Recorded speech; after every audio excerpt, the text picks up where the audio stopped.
In the country of Westphalia lives a young developer named Candide. Candide admires his mentor, Pangloss, a great theoretician of the optimism-driven development, with whom he's working on an e-commerce platform named also Pangloss, where all is for the best in the best of all possible worlds.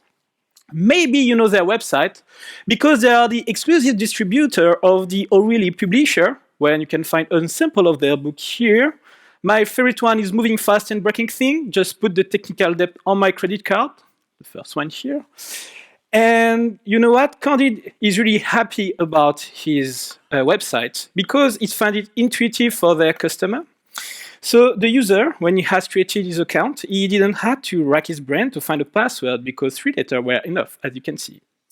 So once logged, you land into that page where you can see all the books you can buy on the Pangloss website. And what Candide is really happy about is the clear market positioning of Pangloss. That's why they are selling game consoles. Consoles that he's really keen on, but what he likes the most is to offer them to his dear and loving Culegon, but not sure for her, if you see what I mean. So if you want to buy something here, that's pretty easy. You have a purple icon beside the item. You click on that. Once in the cart, you just have to fill in your address, for example here, Paris. And by clicking on purchase, that's done.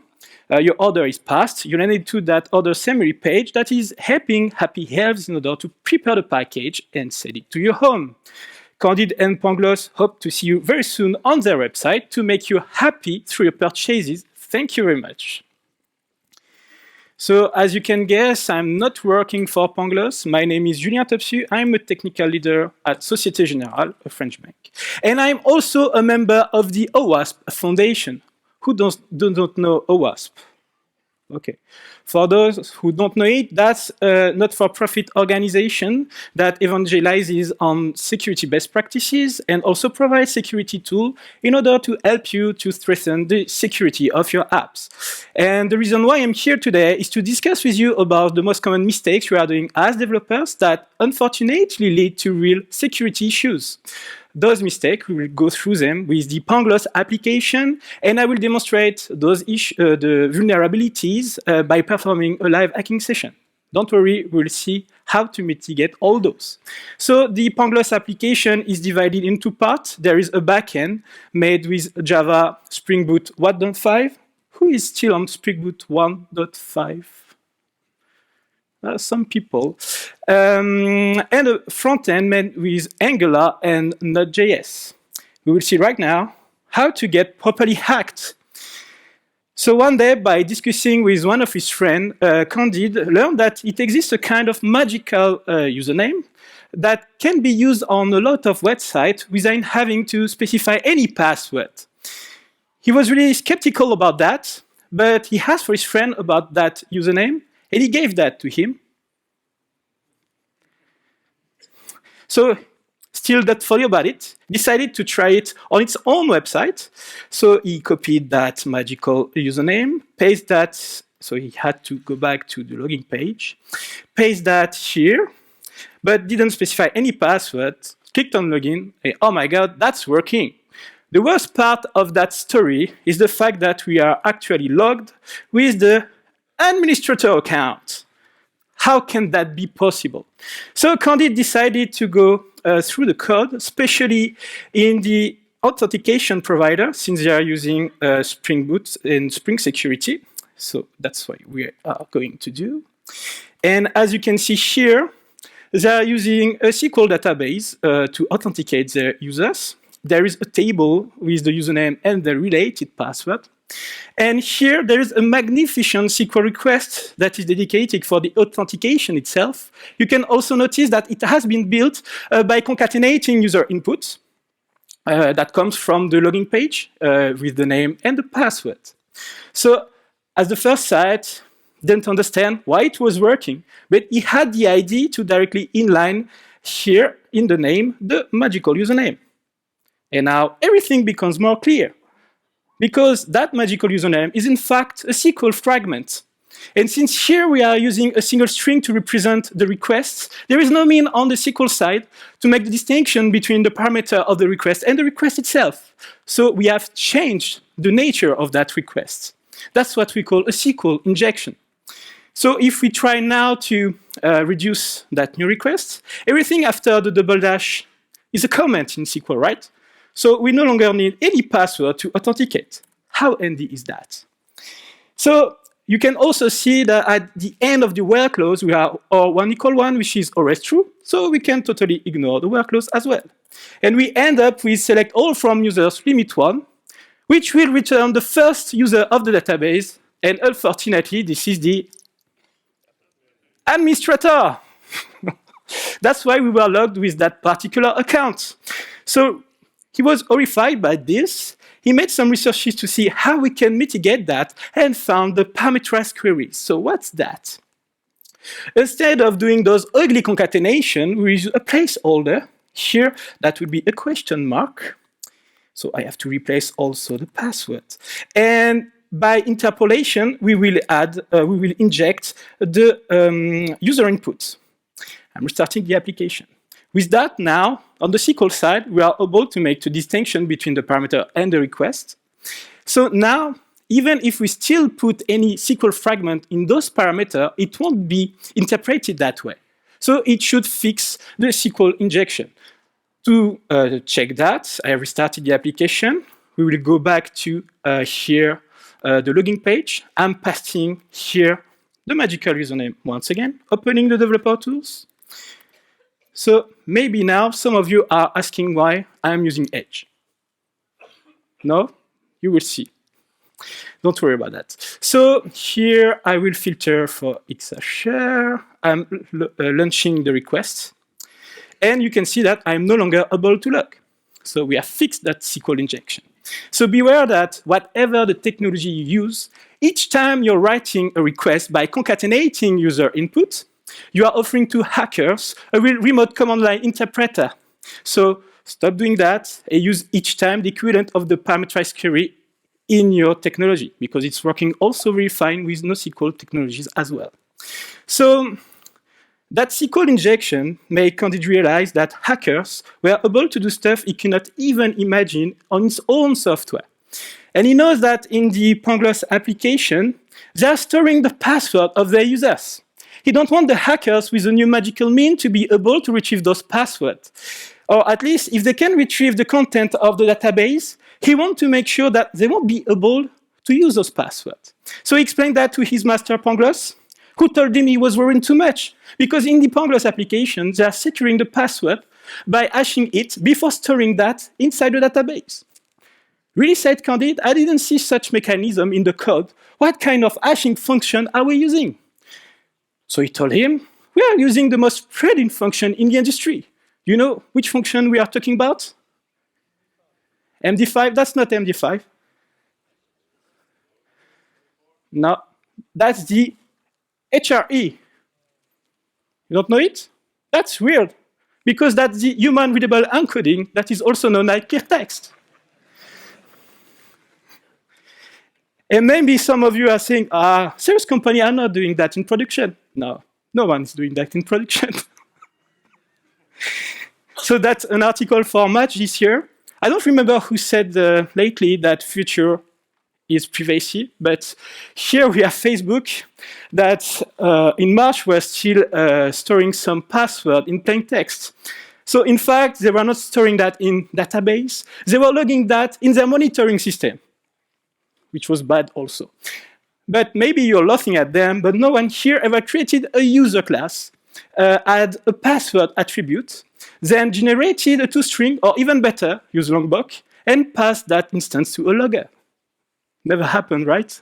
So make sure to not log any password or credit card number and things like that in your monitoring system. A bit of anachronism now. In 2014, Candid subscribed to a website named Ashley Madison.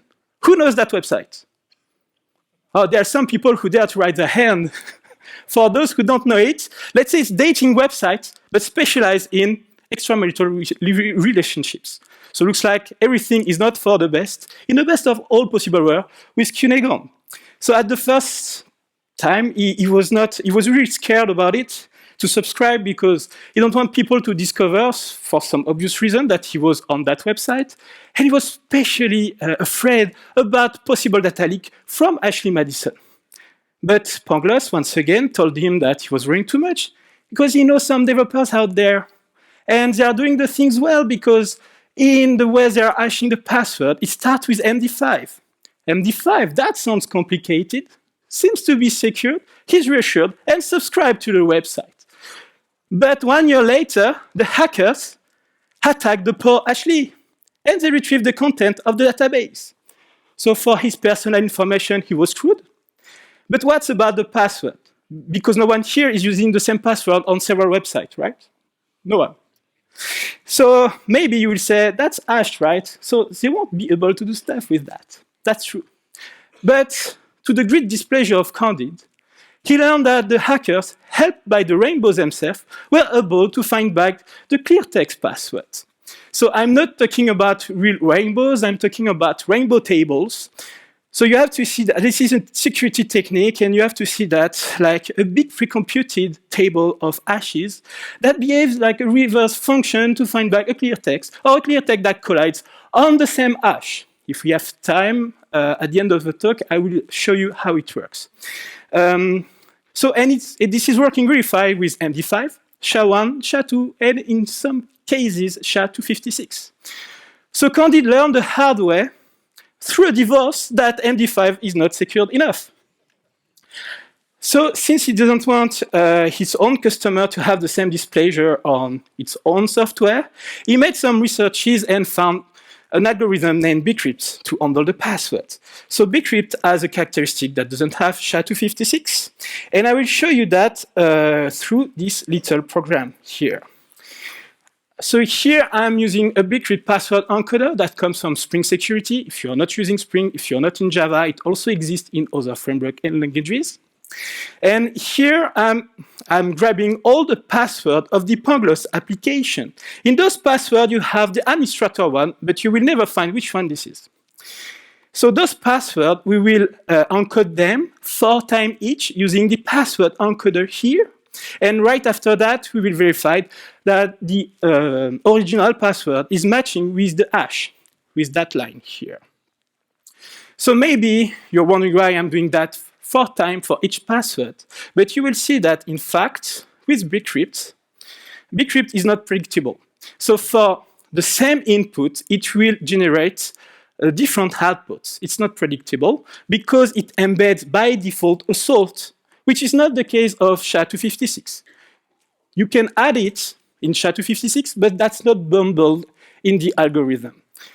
So if you want to crack bcrypt hashes, that's really complicated. You can't perform because of that rainbow tables, and you're back to the complexity of a brute force. That's why you should not still use a really short password like this one, which is really, we can quickly crack that with a brute force, or famous password like admin that no one here ever used in production for Kibana, Grafana, or something else, that is vulnerable to a dictionary attack. So Candide decided to change the way they are bootstrapping the user inside the database. So now he said, I want to use bcrypt because it seems to be way more safer. So he went to the script dedicated for the bootstrap of the user, and you can see that they were using plain text here to store the password. Oh, sorry, HRE. So we will change that, and instead of this, we will use bcrypt. So you have to know that by default, it won't be handled by SQL. We have to change a bit the integration in Spring. To do that, forget about the authentication provider we just have seen, which was a custom one, and we will add in the web security config something that is built in Spring, which is a Gdbg Authentication here. You can also see that Spring has done the things well because it forces us to use a parameterized query, which means that they are not vulnerable to a SQL injection for the authentication. So that's fine. You just have to specify as well your password encoder. which will programmatically verify if the clear text password, which is given inside the login form, is matching what has been stored in the hashware inside the database. So I'm restarting the application now. Okay, it's not this one. Okay, it's restarting to see if I'm still able to log. Well, now the password, are stored in the bcrypt way. Okay, fine. So now the passwords are stored in a safer way. Since we're there, I would like to introduce you to the best friend of the hackers. That's the little key F12 on your keyboard, because it's opening the developer's tools, and with that, they're able to see everything that is going on between your front end and your back end. And you know what?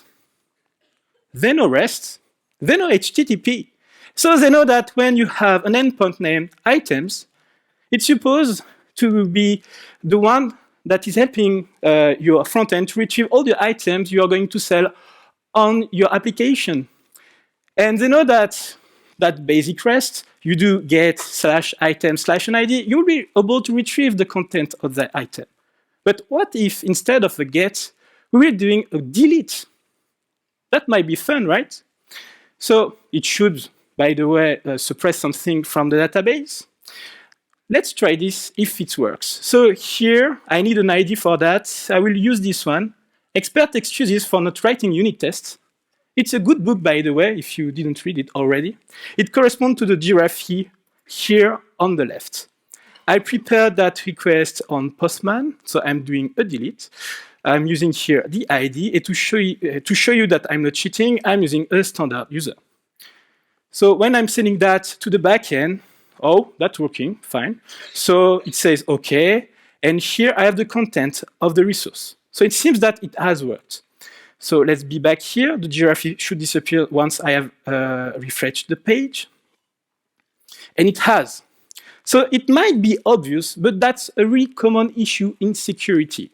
In fact, Candid and Pangloss, when they have been asked to develop that feature, they went straight to the code, especially in the controller which was dedicated for that. So it's the item controller.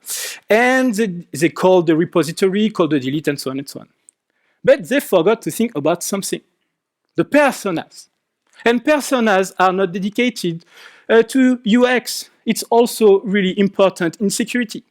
If they would have thought about it, they would have seen that here only an administrator should be able to perform that kind of action. And what is missing here is the access control layer. So, like I said, it might be obvious, but sometimes, you expose some stuff after it has been developed and you totally forget about the privilege checking. So here we are using a Spring Boot, a Spring Security integration as well with AUP. We will simply verify that the actual user has the authority of the administrator. Oops, like this. So I'm restarting here the application. So don't worry, there's two parts in that talk, an easy one and a really tough one. So here I restarted it. I'm trying now once again the attack, and I'm no longer able to delete something from the production because I'm standard user, as you can see. But that's not the end of that story. I would like to introduce you to Kakambo, an administrator of the Pangloss application. And you have to know that he didn't get any pay rise since 5 years. And the annual review just went by. I let you imagine how it goes, how it went, because he decided to go to the production, use his own administrator account. We can clearly see it's him. There are several administrators in Pangloss, so the name of his account is admin, right? And he decided to delete the bestseller from the production. After several days, in the Pangloss company, we realized that we have lost a lot of money because we are no longer selling that bestseller. Why?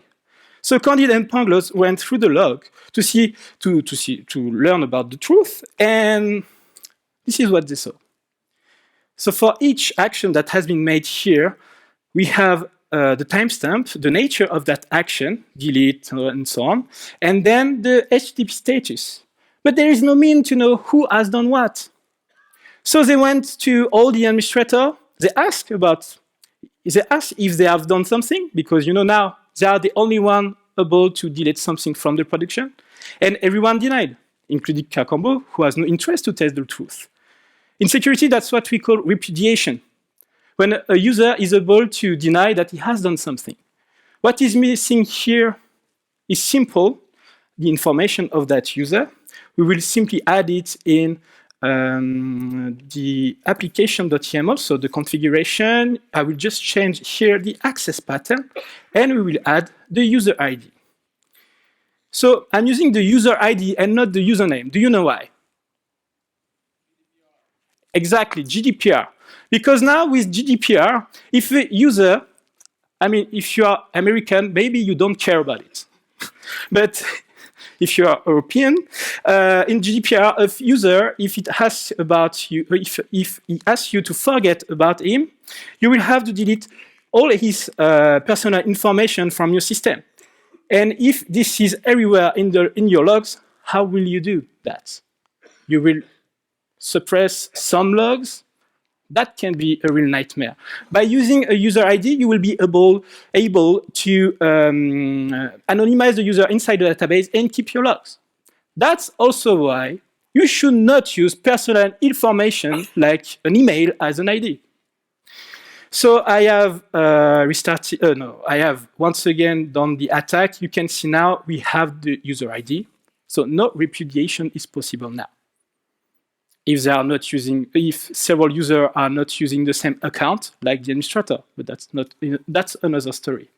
Make sure to have unique account for unique users. That's really important as well. So that's the end of the easy part. I would like to know if here there are some people using XML in production.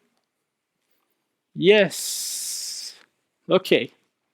So for some interoperability reasons, the Ponglos application is also exposing its endpoint in XML. So back to the items endpoint. Oh, it's big enough.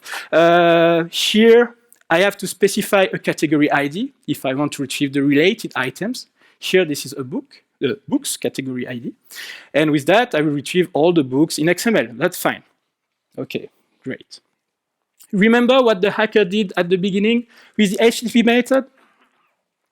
Here, we play with the payload of the request. What if instead of giving a real category ID, we are giving something like that? So we know that it should create an error on the backend. Okay, that's what we expect. And you can see that the API has been well built because it returned a bad request. Fine. And also a message here saying no item found for category, blah, blah, blah. There is here a really important information for the hacker. The fact that you give back to him exactly what he has put in the request. You know, this is the input here in the category ID. He knows that if you are not performing some kind of input validation or something else, he will be able to do cool stuff with your application. Especially if you are using XML, there is a cool built-in feature which is named the external entities. Who knows about the external entities in XML? Oh, some of you, yes.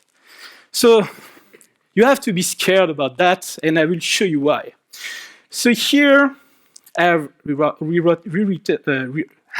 I have the request once again, but now I'm using an external entity. Instead of using a value for the category ID, I'm using here a reference. We can see that because it starts with an ampersand and ends with a semicolon. In fact, it refers to an entity which is defined here. The name of the entity is file. That's arbitrary. I'm using a type which is not arbitrary at all, system. And here a value in a string. In fact, that value represents a path on the remote backend. And behind that path, we have the script which is dedicated to bootstrap the user inside the database. So what will happen if we send that to the backend?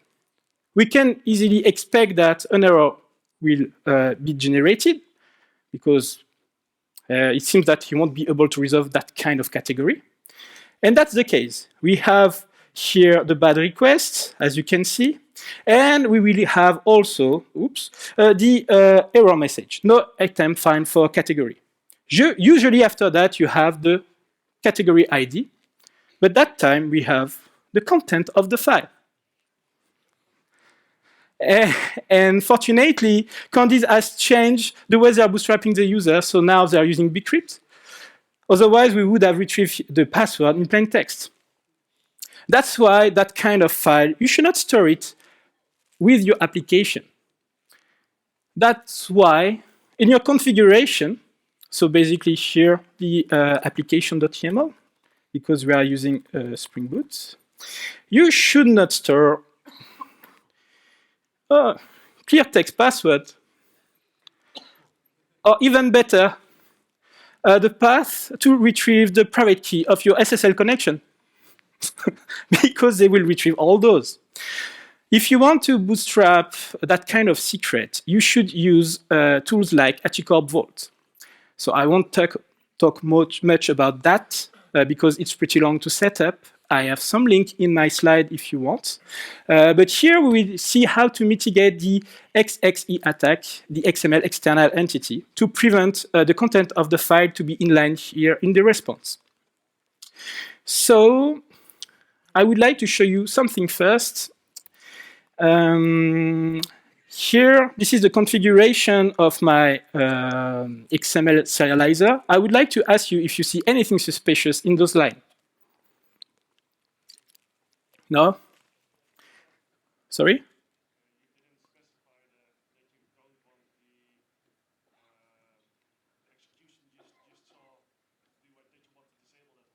Yes, you're right.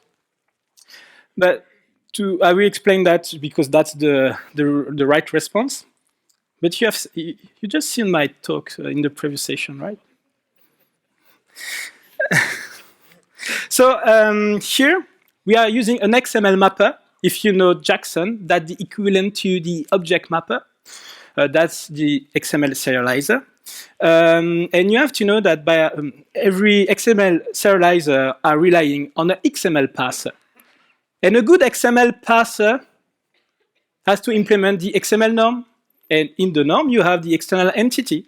So you have to make sure to explicitly disable, and that was the response that he gave me, to disable explicitly the support of the external entities to fix that problem. So you have also to know that in new version of parsers, they are disabling it by default, some of them, because what the hell, they invented that instead of being hacked. But the real problem here is that in Spring, especially, I'm doing that. New XML mapper, instantiating directly the mapper. That's exactly the same thing with the object mapper. Why? In fact, Spring is providing us something that is called a Jackson to object mapper builder with two factory methods. The first one, XML, will bootstrap an XML mapper builder. The second one is for an object mapper builder. And you know, we have to use that because by default, they are securing all the XML mapper and the object mappers. If I would have used that, I would have been vulnerable. So please use all the default integration of Spring. Okay, so now I'm trying once again the attack, and you can see that I'm no longer vulnerable. It cannot resolve the file external entity. We are safe. I hope that somebody will do that on his XML parser. Now, okay, so we will be back to Candide now. And you know, Candide is also a customer of the Pangloss application. So he's currently making some shopping. So he's logged and he's really happy making his shopping. And here he receives that email. So the email says, "Dear Pangloss user, we are really happy to offer you an 80% discount. This is a limited offer. Don't lose any time and visit that link." So he's really excited about it and he clicks on the link and landed to that page.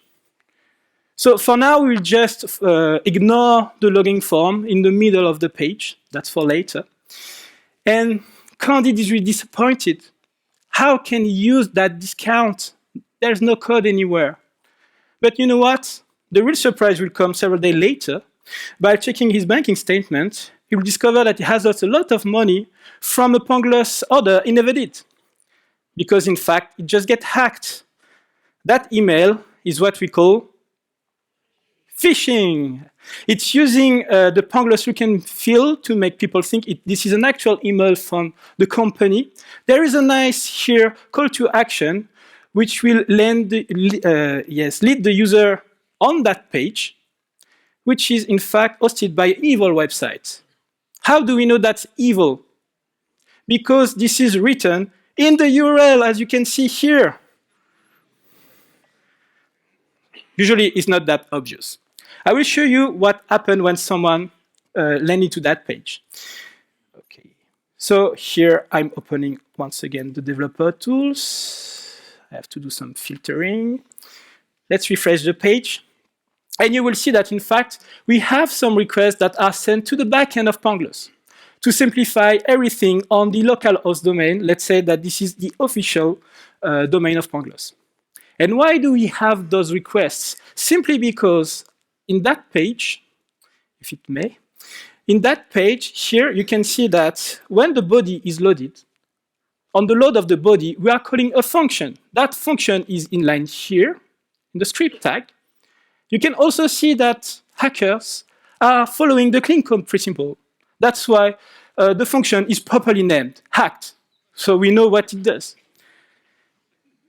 So it prepares a cart with a really expensive item that will be sent to the hacker address here. And it will be automatically sent by doing a post on the cart endpoint of the backend of Pangloss. So it means it will create the cart. Let's simplify, and let's say that it will actually book the cart. And why is it working? Because it requires some authentication. Remember, Candide is actually logged on the website. He's doing his shopping. And that script will take benefits from the authentication context inside the browser. That's why it will be successfully executed. That's what we call in security cross-site request forgery attack, CSRF. To see how we can mitigate that, we have to take a deeper look on the network here. There is 2 requests that have been sent, but we just have seen one, a single one, in the evil website, the post. But here we have another one. You have to know that modern browsers, including this one, are following the coarse origin resource sharing policy. What's that? So now, each time you have a script hosted by a server A, which is trying to retrieve the resources of a server B, the browser will ask first B if A is allowed to do that. How does it work? In fact, when the script is trying to perform that request on the backend of Pangloss, since this is hosted on another origin than Pangloss, you remember the evil in the URL, the browser will intercept that request and will do first what we call a preflight request, this one. So it will keep the URL, but it will change the request method to options. That way, it will ask for the permission of the evil website.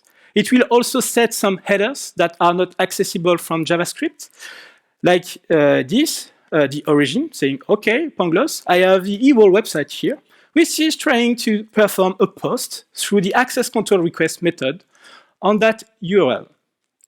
So you have to know that by default, no backend will allow any cross-origin requests.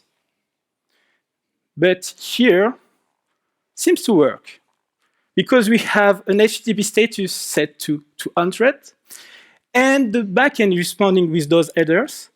I'm allowing the evil website with access control allow origin to perform a post with access control allow method on that URL. Do you know why? That's quite simple, in fact. Candide and Pangloss, the first time they have integrated their front-end and their back-end in production, it was not working because they were on different origins. they have a lot of cross-origin errors. So they simply went to Stack Overflow, and someone told them, that's pretty easy to fix. You just have to go to your web security config, create a coarse filter, and put that. That's really important. So yeah, now it's working, but in fact, that's working too much because everyone is allowed to a script that can call our backend. So we should not do that. Instead, we should limit the access through the front end we trust. Okay, like that. So let's restart the application to see if it fixes the problem.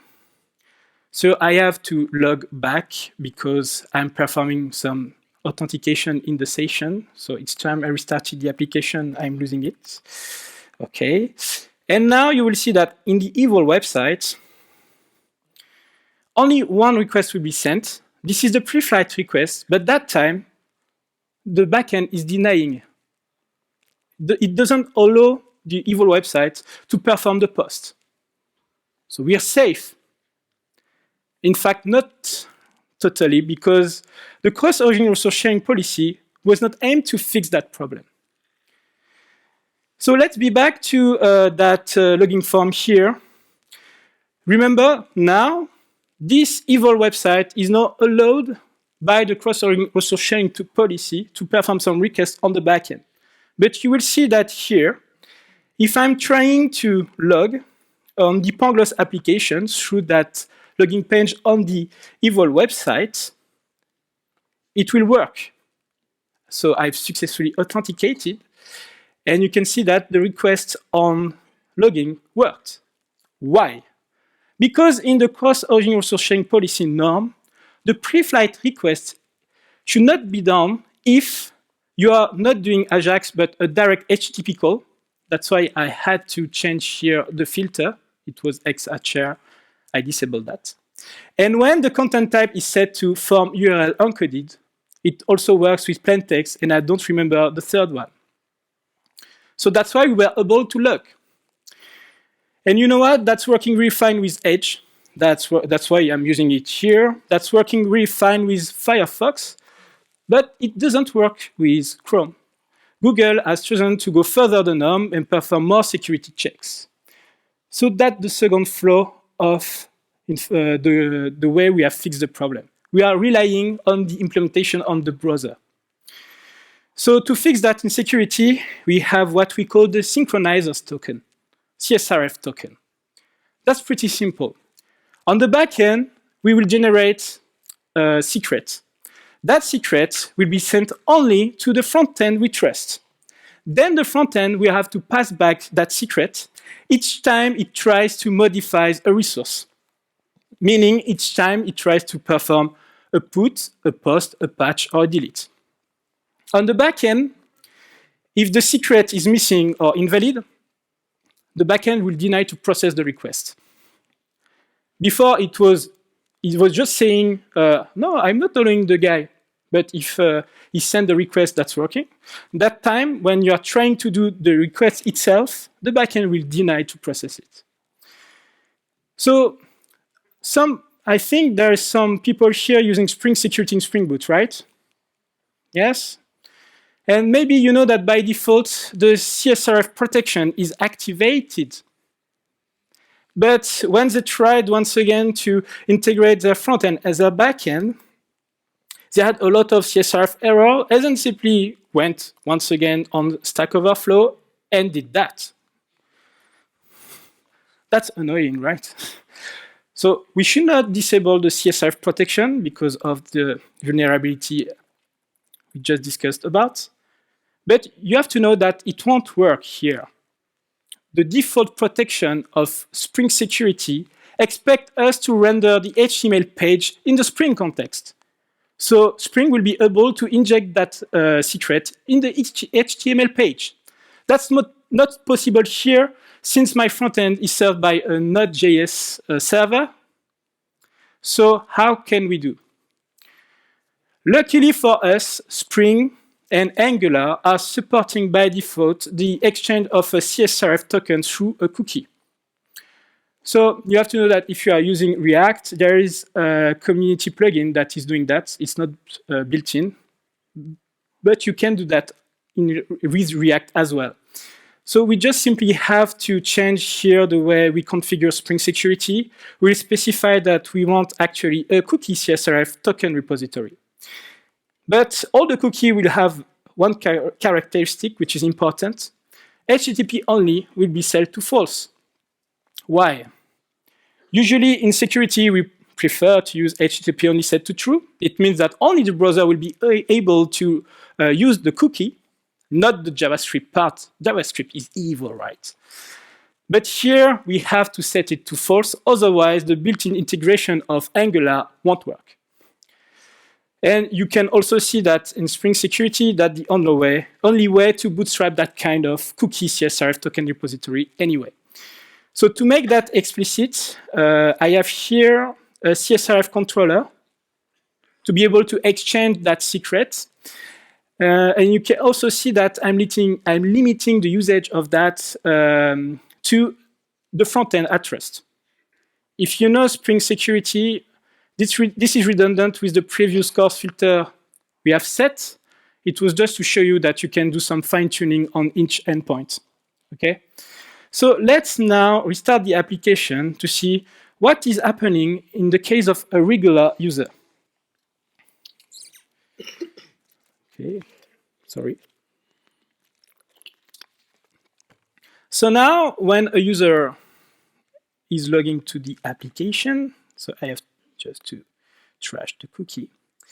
Okay, I'm opening the developer tools to show you. Yes. So here you can see that we are calling this CSRF endpoint in order to retrieve the token.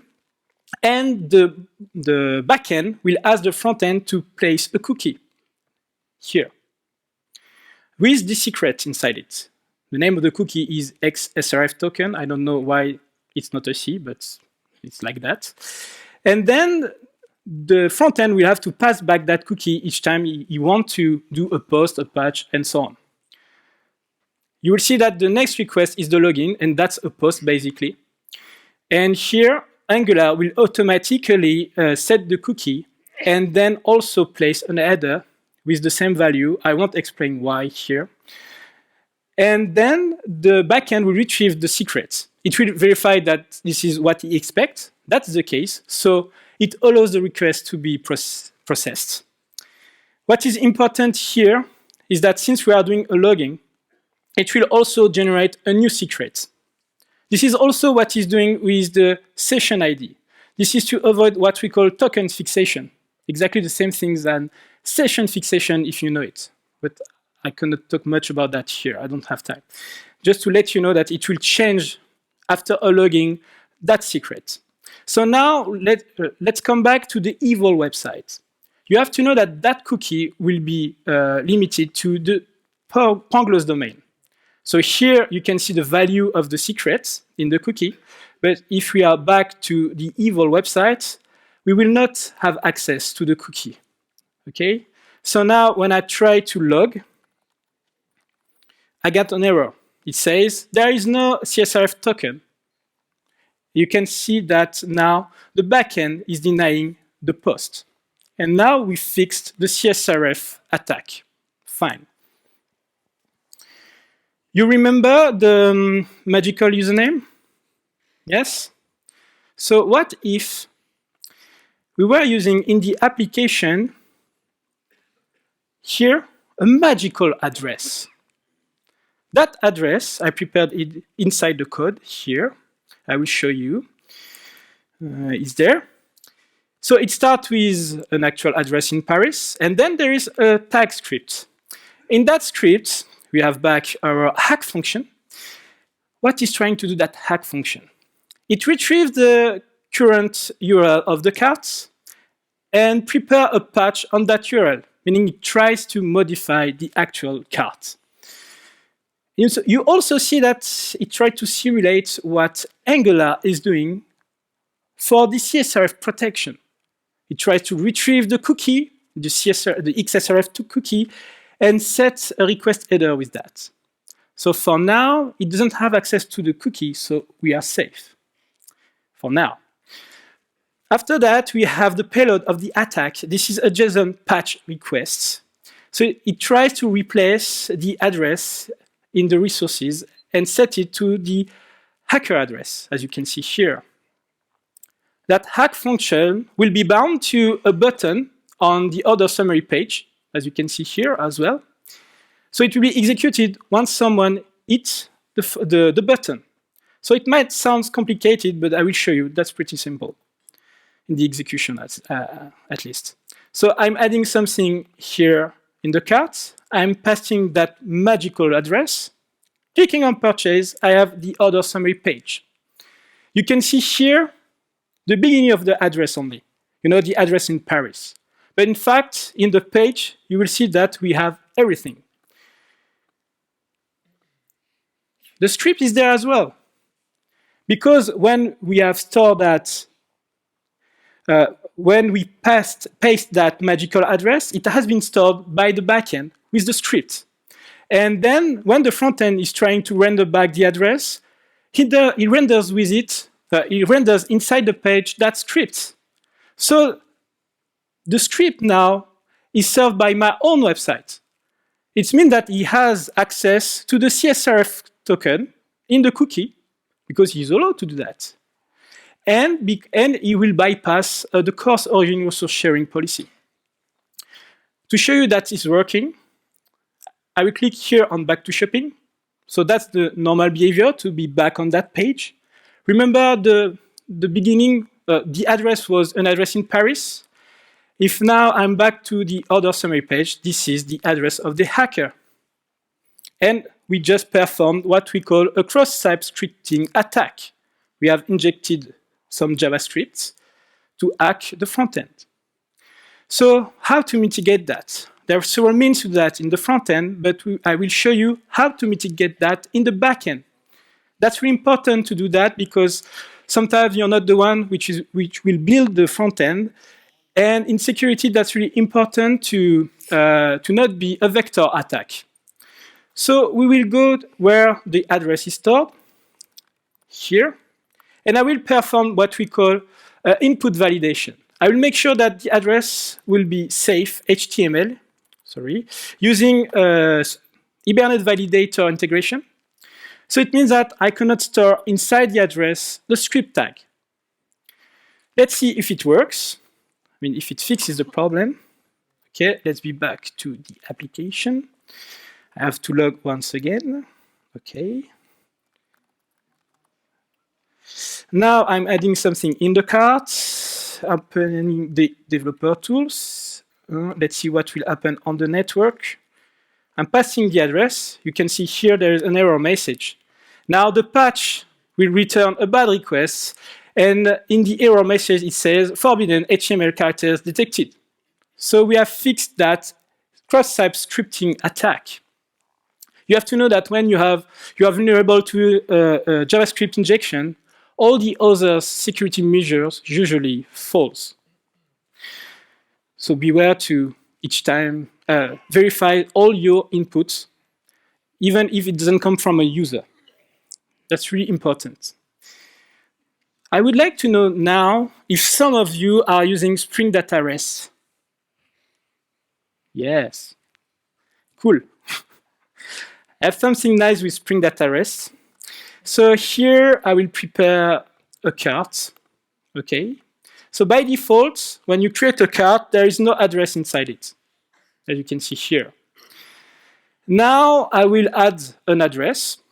This is a JSON patch request, like I said, saying I want to replace the address in the JSON path.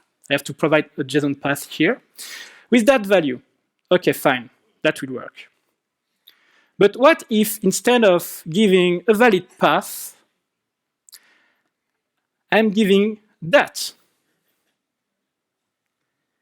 So looks like a serious Java string.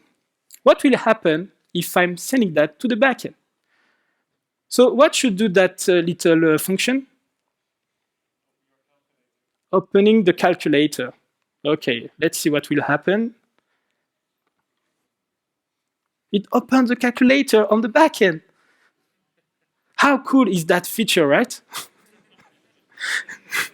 That's what we call insecure desalinization, which allows us to perform a remote command execution. This is because of a vulnerability in the version of Spring Data REST I'm using. In fact, it tries to resolve here the JSON patch, the path of the JSON path, but it executes by mistake the Java code here. And I would have known that if I had used some tools like dependency track, which come from the foundation, open source, totally. That tool will detect all the known vulnerabilities in your dependencies, whatever you're using Java, JavaScript, and something else. And here it says that in the version of Spring Boot I'm using, I'm vulnerable to that attack, and I should migrate to the version 1.5.9. So it's really important to use that kind of tool because you have more vulnerability in your dependencies than in your code usually.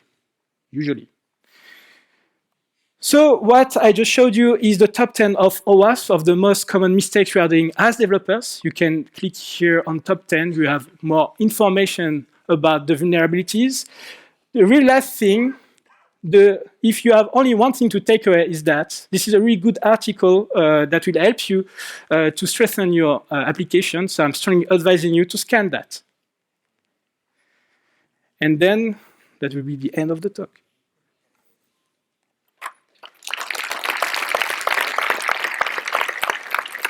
So if you had scanned that, maybe you will hear a little sound, because it's a hack, in fact. Thank you very much.